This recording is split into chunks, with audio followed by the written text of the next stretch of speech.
We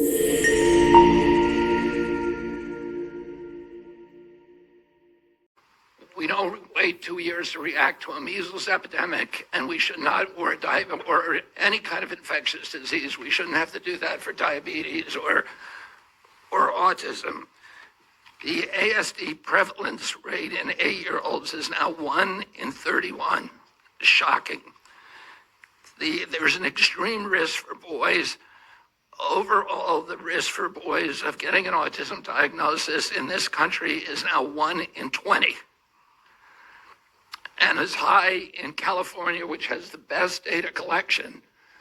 So it probably also reflects the national trend, 1 in 12.5 boys. This is part of an unrelenting upward trend.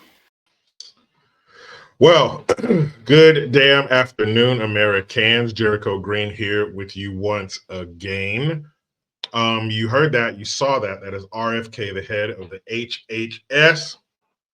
And those were the findings, the results of a report done by the CDC. And those numbers are crazy. And I have a few more clips of RFK speaking. And the information is so shocking, but we need it. It's so needed. Because this is such an important topic that, I think I did about 4 clips, and they're short, but it needs to be heard. Because, let's see, when my mom was a kid back in the 60s, my mom was born in 55, she'll be 70 this year. Doesn't even look close to being 70. But when she was a kid, it was like 1 in 10,000.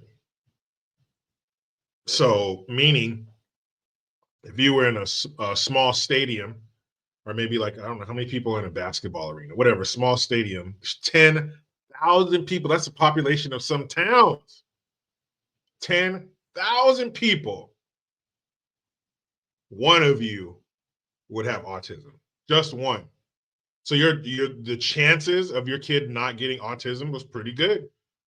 1 out of 10,000. Think if there were 10,000 of you in a room, what are the chances of them picking your number and you win the jackpot? Especially when you see all those people, 10,000 people, that's a lot. You're going to think there's no way I'm going to win. Or in this case, there's no way I'm going to get autism. Well, as he just told you, the chances of a male, and the boys are outpacing the girls 4-1. Why are boys getting autism at a much higher rate than girls? Why? 4 times. Because the only way you can if we're saying that this, and I believe this, I believe that it's coming from the vaccines. I believe that it's coming from the food.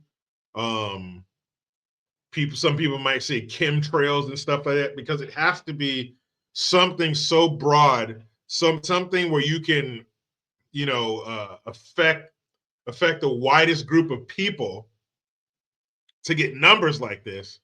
What's something that we all need? We all need food. We all go outside. All of the children have to get this insane schedule of vaccines before they can go to public school by a certain point in their life, if they want to go to public school. So that's everybody. 1 in 20. That's not even a full classroom. I think my son's class has like 25 kids. And there are some classes that have 30 kids or more.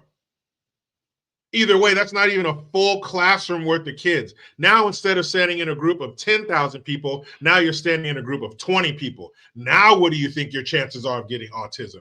Now it's pretty damn good, and you're pretty damn worried.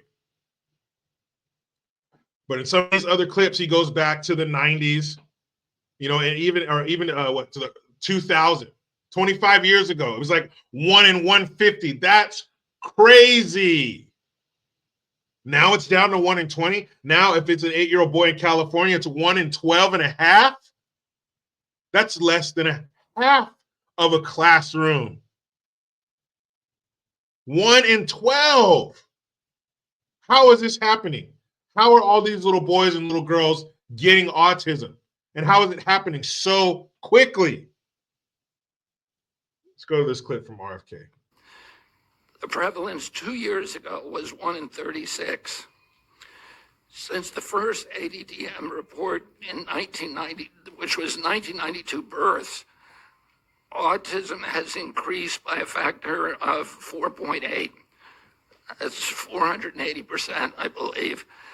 The first ADDM survey was 22 years ago when prevalence was 1 in 150 children. In all the core states, the trend is consistently upward. And he says it's going upward. So what's it going to be now? It's in California, it's 1 in 12. Let's take the rest of the country, or the country as a whole. 1 in 20. What's it going to be in 5 years? 1 in 5? What's it going to be 5 years after that? All the kids are going to be born with autism, or all the boys? And remember, if you've been following me or listening to me for a while, I said as soon as the sweet and sour sniffles bullshit went down, and I got a video coming up about that. But as soon as that shit went down, take that tinfoil hat, wrap up some leftovers in it, put an incense on it. If you don't got one of them little incense trays, man, whatever you do with aluminum foil, do that with it, because you no longer need it for your tinfoil hat. Conspiracies are dead.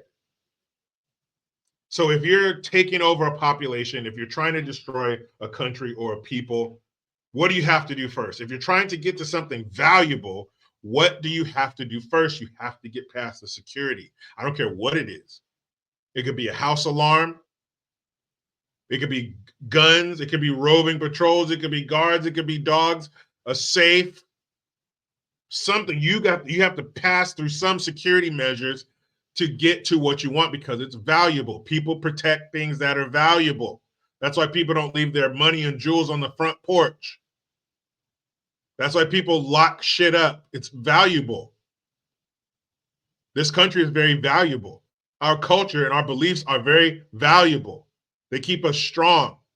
They keep us flipping a middle finger to whoever is trying to take us out. So who protects? Who protects the home? Who protects society? Who makes society run? Men do. So now if you give them some kind of problem that they wouldn't have had before, some kind of ailment, some kind of disorder, that's going to change things. That's going to weaken your protections. And he goes on to talk about some of the markers of having autism: stimming, toe walking, no eye contact, nonverbal, all these things. And my wife, she worked with special needs kids for more than 20 years. So I saw from afar.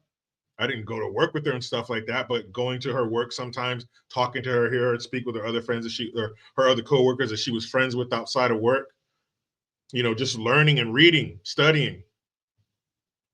You see that in children, and you see how hard it is on the family. And to think that it was preventable, to think that your child was born perfectly healthy until we started injecting all this shit in them and giving them all this poison in the form of some brightly colored snack, some Takis, hot Cheetos. If you have Takis or hot Cheetos, take one, put a lighter to it, and it'll burn like a candle. People put them in their survival kits, their earthquake kits with the batteries and the water and the radio and shit like that. Not to eat them, to use them to burn for light. And kids are filling their bellies with these. What's that doing to their stomach lining?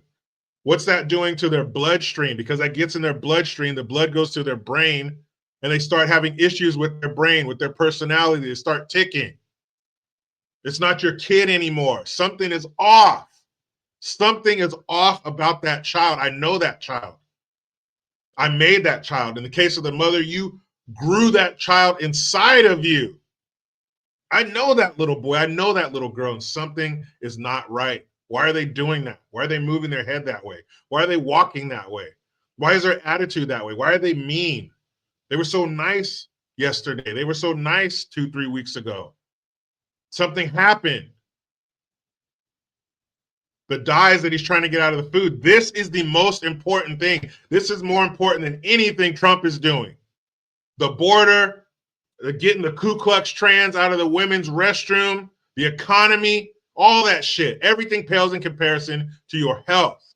And this is the health of our future, our children. 1 in 20.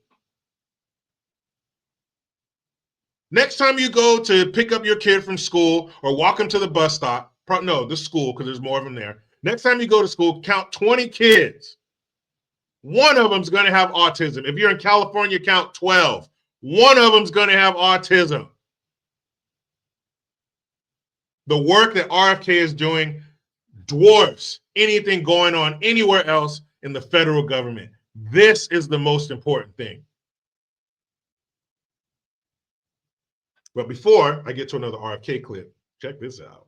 And be sure to hit the link in the description box to get those American hands on some official green gear. You heard the man, listen to him. Now check out this clip. And the last one talks about a study that they did in 1987. And when you hear this, and I believe this, he talks about some of it in this clip too, but when you hear it, listen to the meticulous nature of how they go about gathering this information. The number of people that they sat down with individually, every single one of them. They sat down with them, they interviewed them, they studied them to come up with these numbers. It is frightening. The trend is consistently upward, and most cases now are severe. So about 25% of the kids who are diagnosed with autism are nonverbal, non-toilet trained, and have other stereotypical features, head banging, tactile and light sensitivities, stimming, toe walking, etc.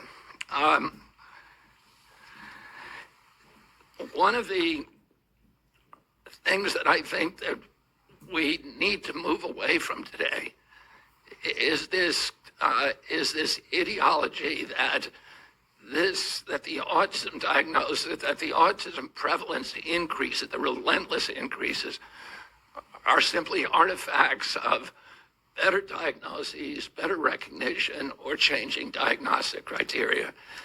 If you look at Table 3 of the ADDM report, it's clear that the rates are real, that they are increasing in the last 10 years, which is the beginning with the first one.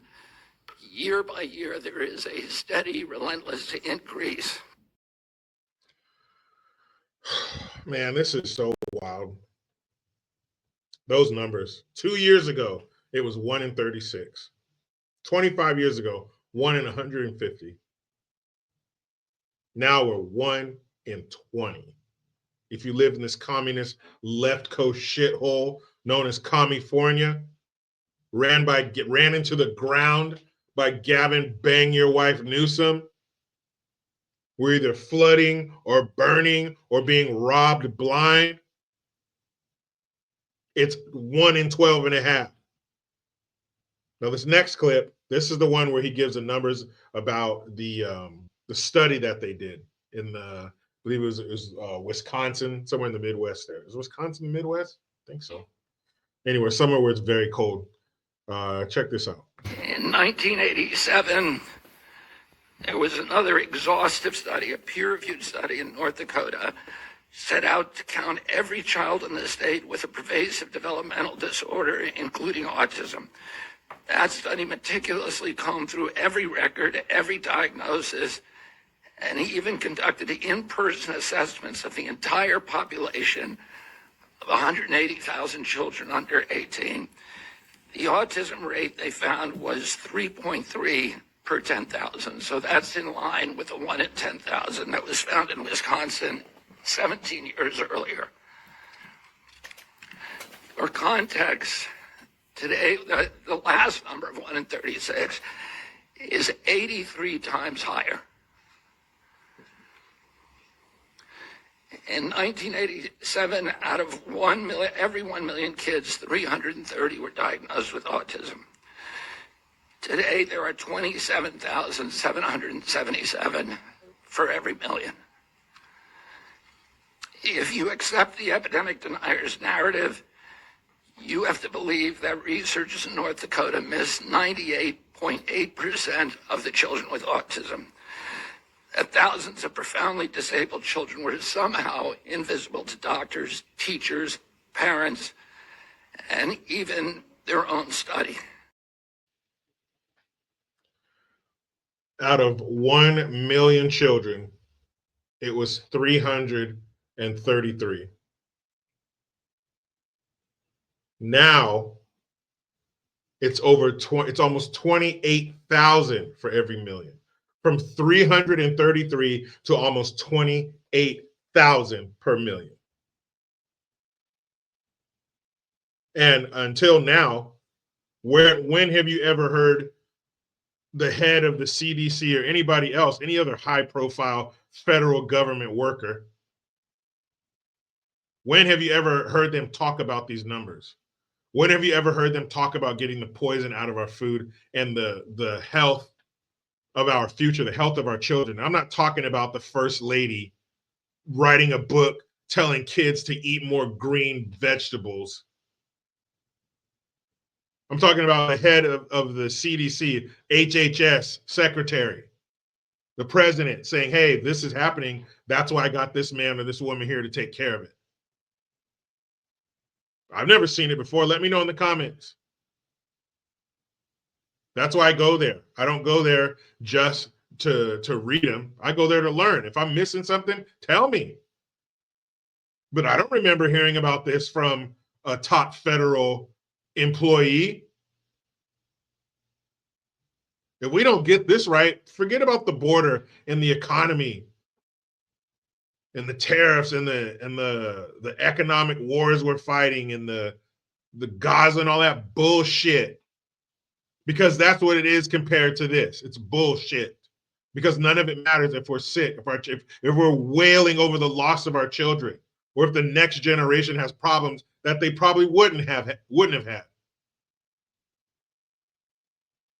had we not done or did what we've done or done what we did. Well, you know what I mean. So again, meet me in the comments. Let me know. Have you ever heard this before? Is this not as important as I think it is? Or maybe I'm downplaying it. Maybe it's even more important. Talk to me, Goose. You know how it goes. I try to be done with the left, but they just won't let me. I'm out.